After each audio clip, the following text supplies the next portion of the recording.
Hi everyone, my name's Jing. You may have seen me talk about Flux and Relay in the past, but since then I've been working on React Native. Now 2 years ago, Tom announced React Native to the world at the first React.js Conf. Looks familiar, right? Today I want to talk to you about React Native, our path for React Native internally, how we've approached incrementally adopting React Native, and the lessons we've learned along the way. Now if you've heard much about React Native, then you've probably also heard about its benefits. Fast developer iteration, declarative views, and the ability to share code cross-platform. But in order for us to get those benefits, we needed to start using React Native to build our mobile apps. So as Tom said, we started with the standalone app, the mobile ads manager app, and we worked closely with the team building it from the ground up. This worked really well, and last year, Kevin Ghazali and Emily Janzer, who worked on this app, talked about it at F8, our annual developer conference. But we can't just limit React Native to brand new greenfield apps. We wanted to bring the benefits to as many people as possible. So the next logical place to look at is the main Facebook app. More than 1,000 engineers work on this app, and it would be hugely valuable to be able to bring the benefits of React Native to these engineers as well. And from the beginning, we were asked a lot externally whether we were going to rewrite the entire Facebook app with React Native. But internally, this wasn't even something we really discussed, because we knew that it was entirely unfeasible and undesirable at that point. And that's because rewriting has a huge cost. There's years of products, features, and functionality built up in our apps, and re-implementing all of that takes time, and it requires expertise about those products. Not to mention, we'd have to rebuild the infra that those products depend on. So rewriting our entire app on top of new technology just costs too much, and it wouldn't have made any sense for us. Instead, we needed to incrementally adopt React Native into the main app. But using React Native within the main app is fundamentally very different from using it within Ads Manager. So there was a lot of things that we needed to work on before using React Native within the main apps was a good experience, and before it delivered a lot of value to the teams using it. But we knew we couldn't iterate on it in a vacuum. So we started working with teams early on, and we used their feedback to guide what we worked on. So based on that, there were 3 big areas: performance, parity, and developer experience. I'm going to talk a little bit about examples of the work we did in each of these areas. So performance. There's a lot of attributes that fall under performance, but initial startup time was the one that mattered the most to us. As Tom mentioned, there's hundreds of views using React Native, which adds up to a bundle size of about 11 megabytes of minified, uncompressed JavaScript. So this large bundle size means a slower loading time, and we needed to optimize that. Just to give you an idea of how we tackled performance, here's a representation of our initial startup time. It's composed of 2 steps. Bridge startup is loading up the JavaScript engine and the JS bundle, and that runs once per session. And app startup, which includes logic specific to each of the views. And included in that app startup is a network fetch to get the data required to show that view. One optimization we did early on is inline requires. Bhavan Qatar talked about this in more detail at last year's React.js Conf in the context of web, but it works the same way on React Native.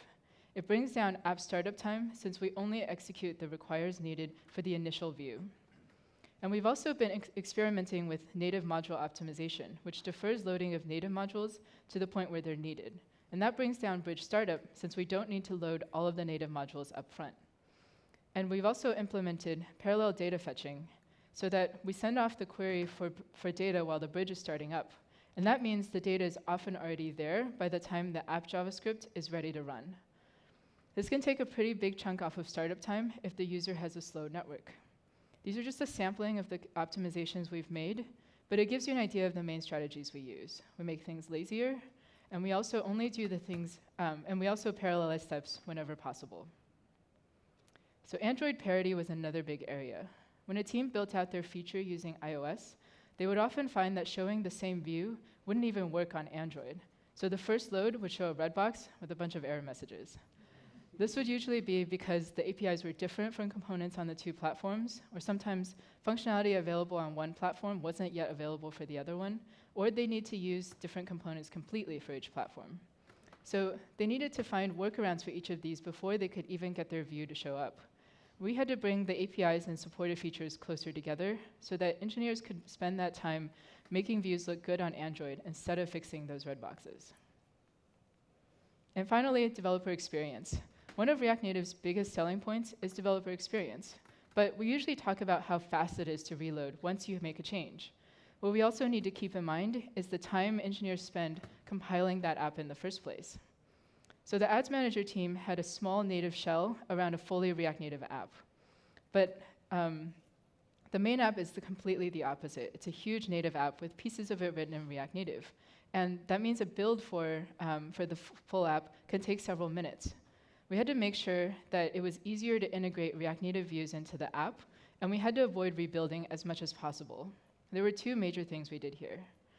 First of all, we still had to build apps every time we pulled the latest code, even though we were only modifying JavaScript while we were developing. So we built functionality into Nuclide to download the pre-built binaries onto the simulator, and then we would run that binary against the local JavaScript. So that meant only changing JavaScript files didn't require any build time. That wasn't quite enough, though. So whenever we added a new React Native view to the app, even if it was only referenced by another React Native view, that still required native changes. We had to let the navigation system know about the existence of those new views. So in order to do that, we had to change an iOS file and run a build. We had to change 2 Android files and then run another build. And keep in mind that these build steps could take several minutes each, and it becomes pretty painful. To make this better, we needed to improve the navigation integration. By making it possible to load the registered views on the fly when developing, we were able to get rid of all of those steps. And avoid rebuilding everywhere. So with these two pieces in place, engineers using React Native were able to avoid compiling the full native app from almost all of their changes. Now, as we improved these 3 main areas, we also expanded the scope of what React Native was good at. In the beginning, we started with web view conversions. These weren't for the sake of converting, but were usually because a team wanted to make these experiences more native feeling. And as we improved the developer experience, React Native started to make sense for high design iteration views as well. It's a great way to prototype quickly and to test out your product designs.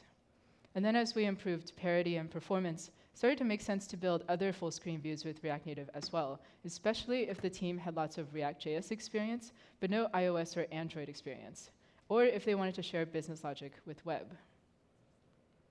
And now we're actually starting to see teams move beyond cross-platform and into cross-app.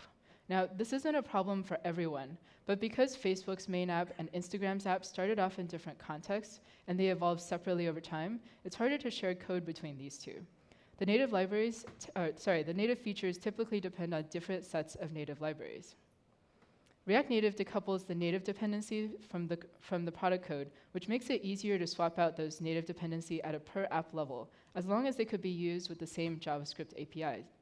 This means that for us, it was easier to build cross-app features with React Native. So we can add cross-app views to the list as well. Now that we have products from all of these categories using React Native, we're really starting to see the engineering benefits of fast developer iteration, declarative programming model, and cross-platform. And for us, cross-app as well. Of course, the story that I just told you is the rosy glasses version of our path for incremental adoption. As with the adoption for any technology, we had some speed bumps along the way. So I wanted to take some time to talk about the lessons we learned in this process. The first big one is the value of building relationships with the teams using React Native. I'm going to take a bit of a detour here to the field of medicine. But a few months ago, I read this article about the value of incremental care, and this message really resonated with me. What it said is that having a source of regular medical care, someone you could easily talk to, had a powerful effect on your willingness to seek care for severe symptoms. And we found something similar to be true when we were working with teams using React Native. When we first started out, we didn't put any special effort into staying in touch with them. So teams that had trouble using React Native wouldn't necessarily know who to talk to. And often we'd find out about the issue pretty late as a result. Sometimes the issue was actually really easy to solve for them, like just pointing them to a feature they didn't know about. But by the time we found out about it, they were already frustrated with using React Native, and the damage had been done. So we knew we could do better, and over the course of the last year, we made some real changes. We started checking in regularly with teams, and we started even tracking when we last spoke to them on a spreadsheet. Sounds a little bit overboard. But we gathered feedback both in the check-ins and at the end of every 6 months, and we used that to guide our roadmap for the team. And we started hosting monthly tech talks and happy hours to help us keep in touch with the people using our technology and to build a community of people using React Native who could help one another. As a result of this, people who had problems were much more likely to reach out because they knew exactly who to talk to. And we were much more likely to surface issues when we talked to them that we otherwise would never have heard about. And by the end of last year, we were receiving a lot of positive feedback about the support our team provided to engineers using React Native. And this time that we put into building those relationships really paid off. This is where it's often less about the technology and more about the execution. The other thing we realized over time is the value of integrating with native infra. So at the very beginning, we thought that writing code in React Native was so easy, we could just re-implement everything, including both UI and library functionality. So in 2015, when we originally announced React Native, this was us. So it's a pretty common meme. This is React Conf. So I imagine a lot of you can relate. Our first instinct was just to re-implement something whenever the functionality wasn't available in JavaScript. But we soon realized that this is not the right strategy, especially not in a hybrid app. And that's because when we think about the cost of a feature, we need to think about both the cost to build it and the cost to maintain that feature over time. Even if we could afford the cost of building it because it was so fast to build with React Native, the cost of maintenance for 2 implementations is just too high. And having 2 implementations invariably led to inconsistencies between them, and that would be confusing to people trying to use them. So instead, we needed to integrate with the native infra as much as possible. We started building APIs in JavaScript for the native infra we could reuse, like our feature gating system, which was already being built in both iOS and Android. This gave engineers a more consistent experience with the rest of the app, and it meant that we didn't have to take on the cost of maintaining all of these features. So to hear more about this, Leland Richardson is giving a talk at 4:30 about a similar experience they had with bringing React Native to Airbnb's existing app. And finally, the value of user experience. We focused a lot on developer experience with React Native, and we're starting to turn more of our attention to user experience. So I'll give an example of what this means for us. Now, a lot of us working on React Native and the engineers using React Native often have experience with web. And on web, text inputs are fairly simple. You have a full physical keyboard, the tab and enter keys work right out of the box, and the browser will often autocomplete for you. But this isn't the case on mobile. We have to think about a bunch of other things, like we have to focus the first input, you have to have a placeholder for all of the other inputs. We need to make sure that when the keyboard comes up, it doesn't cover up important UI, like that login link. We need to know when to dismiss the keyboard. We want to disable spell check and auto-capitalization for email inputs. We can set a keyboard type for email addresses or for phone numbers. We can set a custom return key as well. So that's a lot of options to think about for what seems like a pretty simple UI. And a simple text input that accounts for none of those behaviors might look like this. And if you just tested it in the simulator, it might seem like everything works. But it doesn't feel quite right on a device. So in order to account for all of that behavior we just talked about, we have to set all of these props in a way that makes sense for the UI.